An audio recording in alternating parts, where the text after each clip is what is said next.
Hello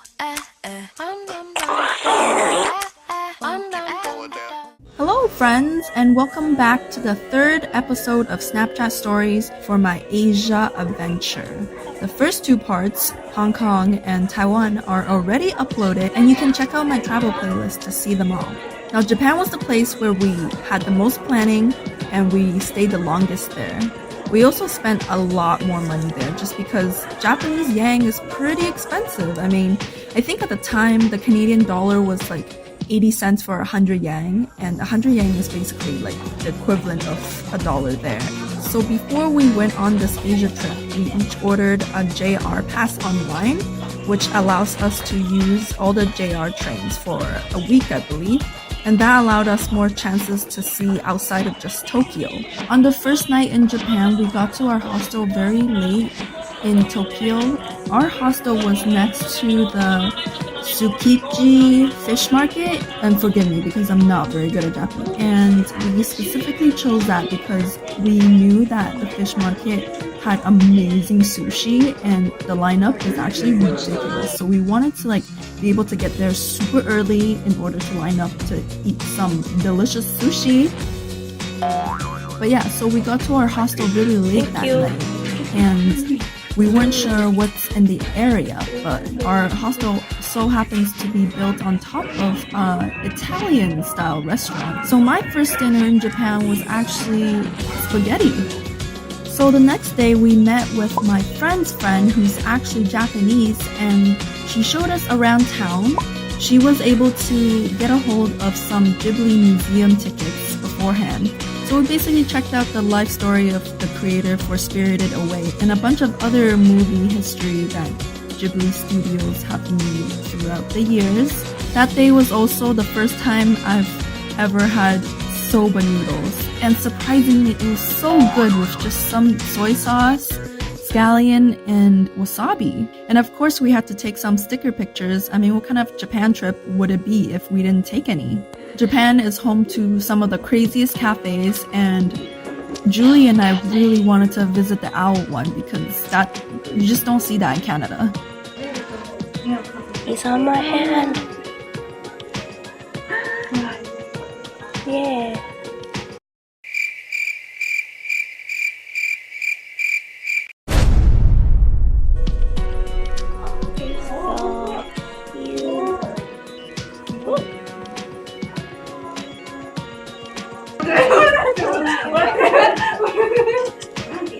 You get a pet. You get a pet.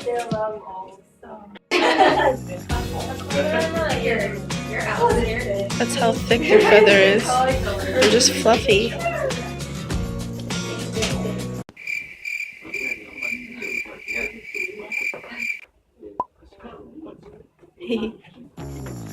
Yeah, so the first day was pretty chill. We went to a manga store, ate some udon.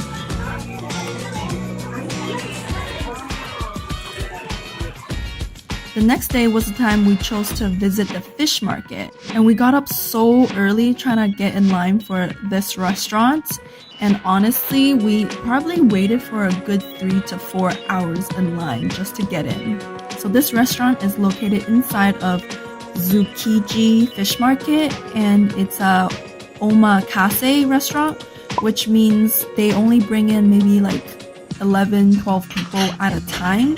You kind of sit at a bar, and the chef makes the sushi right in front of you and give it to you as soon as they're done. Like, how good it tastes just blows my mind. I feel like it ruined my experience for sushi forever because nothing will be as good as that. But so yeah, at this restaurant you can't really book in advance. You just have to go there and wait in line because every day they have people lining up. If you live in Toronto, Ontario, I do know a restaurant that's kind of comparable. So cute. It's moving. So we decided to spend the rest of our day at a little market where I bought some strawberries. It took me forever, but I finally found Japanese strawberries, and they are delicious. And I do remember it tasted very sweet. Also, a little fact about me, I am a Kit Kat flavor collector, so I have a lot of Kit Kat chocolates in different flavors. Going to Japan was actually so awesome for my collection. I was able to buy so many new tastes. So the next day, we took a train to Kyoto, and we stayed at Backpackers Hostel Case House. So Kyoto is a really beautiful city. It's a bit more traditional and spiritual than Tokyo was. There was basically a small shrine at every corner I went. So that day we went to the Fushimi Inari Taisha shrine, basically like the fox god shrine, I think. You guys probably recognize these type of photos online. It was really pretty. Hiking up the hill with all these orange pillars around you. And it really gave me a sense of like Japanese tradition and beliefs there. Because in Tokyo, you just see people in funky clothing, people dressed up as maids trying to make you go to their maid cafe. But here, it's just completely different kind of vibe. And I definitely suggest you guys visiting Kyoto if you're planning a Japan trip. Oh, and throughout this trip, I've been buying a lot of ice cream. Matcha. Mainly matcha, because I'm obsessed with matcha.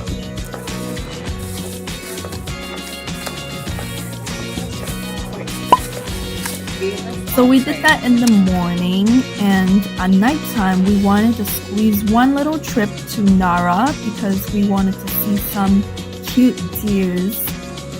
Sadly, we got there way too late and it was dark and we barely saw any deers.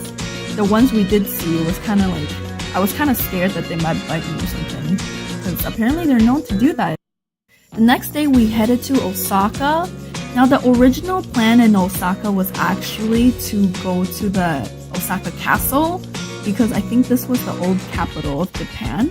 But because we were all young adults, we decided to go to the Pokemon Center instead. Yeah! Pikachu! I'm at the Pokemon gym. Pokemon Expo gym. Pikachu. We thought this would be a lot more interesting. I mean, the castle is going to be there forever anyways. I was kind of sad that the Pokemon Center was aiming for younger kids because the games weren't very thrilling. It was very kid-friendly. But we did buy a lot of souvenirs at the gift shop.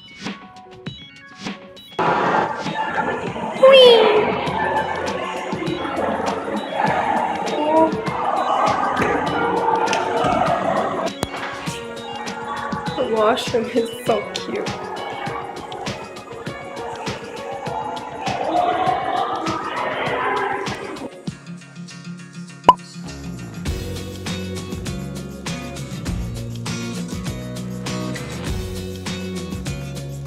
Beside the Pokemon Center was actually an all-you-can-eat KFC. It's fancy AF.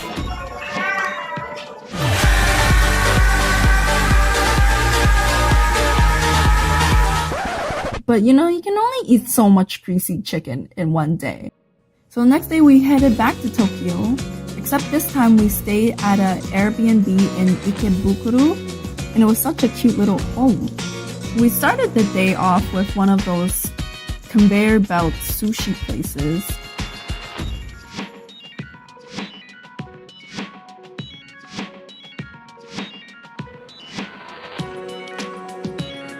And it was kind of interesting because the more plates you rack up, the more chances you have to winning a keychain or something.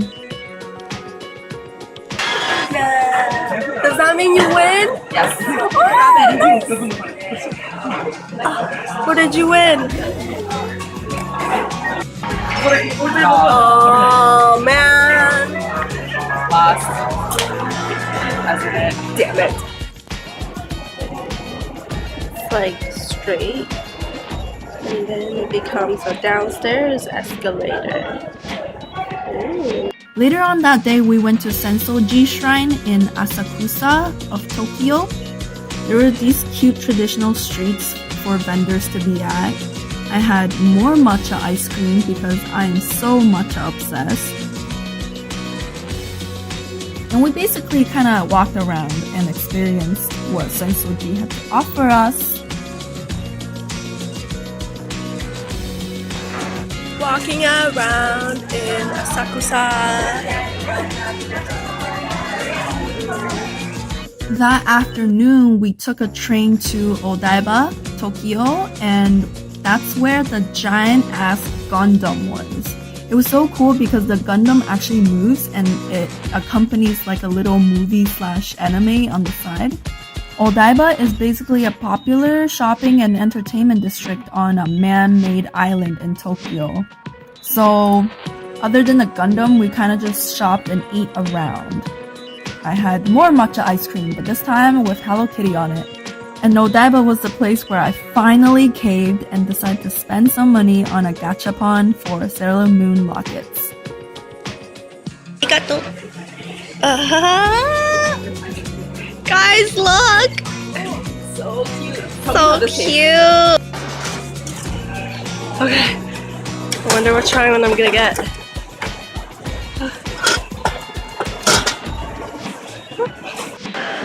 I got this one, the original.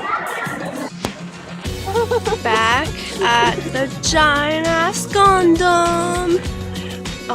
Except it's like dark now and all the lights are on. Ooh.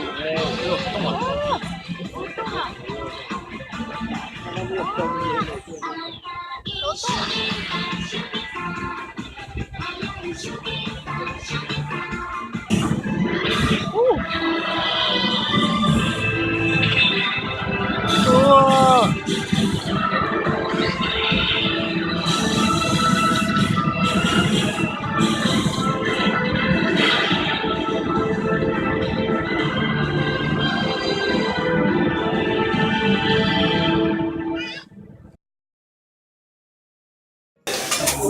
Okonomiyaki on the teppanyaki table. The next day, I had my first okonomiyaki pancake and it was delicious. I think this one is a little different and I think it was like an Osaka style kind of one, but I was in Tokyo, so whatever. We also went to a place, I totally forgot what it was called. But basically, it's like an older shopping district and that's where they had this crazy ass ice cream cone. I also fully gave in to the gachapon craze and I got more. Which one is it? I don't know yet. Oh, it's tape. I got this one. Ah, cute. I wanted this one though. As long as it wasn't this one, I'd be okay, I guess. Found it in Yasha Gacha machine. Hopefully, we'll get Sashomaru.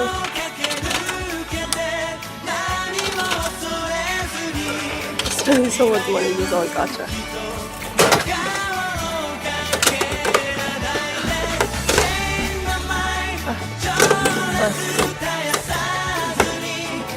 Who did I get? Man, I got Kagome. I really wanted Sashomaru. Had to get Kagome. Hi. Ice cream again. And of course, more green tea ice cream because matcha, matcha, matcha.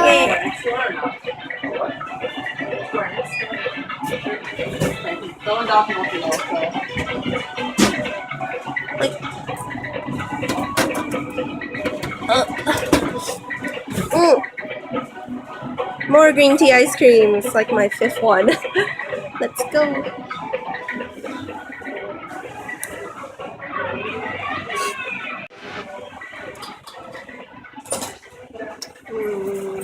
And after we kind of went around the main shopping districts. Currently in Harajuku, trying to decide on a flavor of crepes. They have so many. Crepe in the making.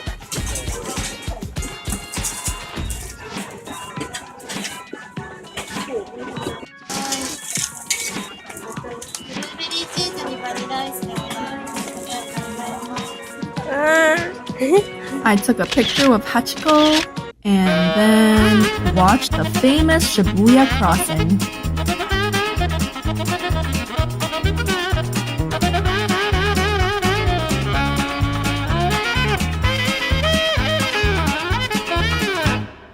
Shibuya everyone's here. Everyone's actually selfing too. It's kind of funny. Where are we going? There's Starbucks that way.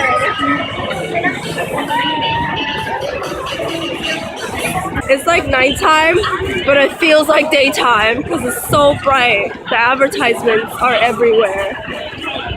Japan has a lot of arcades, like a lot, and they're full of those like claw machines as well, and I decided to try my luck at some Pokemon ones, but they were way too hard. So I settled and got a stuffed Corky after spending probably like almost $100 there. Oh!